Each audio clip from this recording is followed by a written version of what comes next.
can you beat that, right? Bob and I were speaking at a convention together in Atlantic City a couple of years ago, and I asked him about his networking philosophy. I'll never forget what he said. Watch this. He said, I'm simply obeying the laws of the universe. He said, you see, Steve, you can't outgive the universe. The more you help other people, the more it comes back to you. It's the law. It has no choice. That's the way he talks. Bill Gove and I were speaking in Kansas City years ago in a packed stadium of thousands of people. We opened up the convention on a Friday night, and Bob Proctor spoke Saturday morning. Bill and I were selling a new video album at the time, but the stadium people closed the exhibit hall before the end of our speech, so we didn't sell anything. So Bob Proctor gets up on stage the next morning, holds up our album, and tells the audience, not only do you need this product, but I want you to buy it and study it like a scientist. He says, our booth is right next door to Gove Siebold's group's booth. And if you can only buy one album this whole weekend, I want you to buy theirs. As a matter of fact, he said, if I see you on the streets of Kansas City and you don't have one of these albums underneath your arm, just walk the other way because you're not even trying. We sold a lot of video albums after Bob's speech. When Bill and I thanked him and offered to pay him, Bob turned us down flat. He said, I believe in what you're doing, and that's why I did it. Besides, he said, the universe pays me, Steve. I'm headed towards a break, but stick around, because when we come back, I'll share with you the strategies world-class performers employ to stay in constant contact with their top 100, as well as how to bag the elephants of your Dream 100. We'll be right back.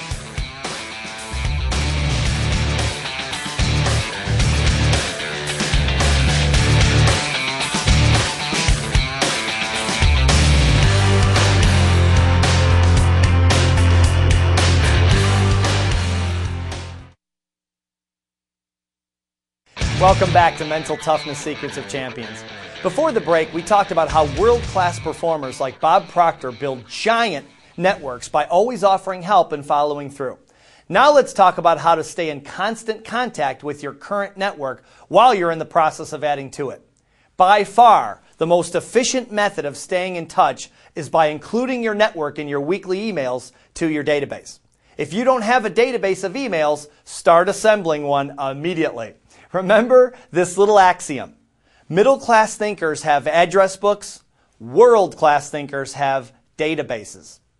Your goal should be to build an email database of at least 1,000 people who know, like, and trust you. Can you imagine the security that kind of network would provide?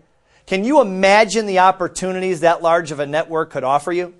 I started building our database about 9 years ago, and we're up to 35,000 people. And if I can do it, so can you. I'll show you how in a few minutes. Including your contacts on your weekly or monthly emails keeps your name on their minds. Just make sure they have some interest or reap some benefit from what you send them.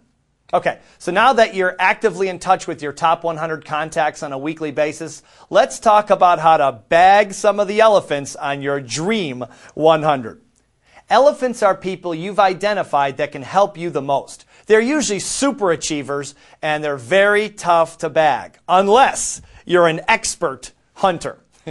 There are 3 primary elephant bagging strategies. The first one is to build a bridge to the elephant's front door.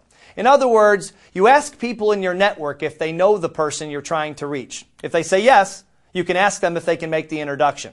Now, before you ask for a favor of this magnitude, be sure you have a close enough relationship with the person you're asking, or you've done enough favors for this person to warrant such a huge request. Smart business people are protective of their network, as they should be. The bigger the contact, the more protection they receive.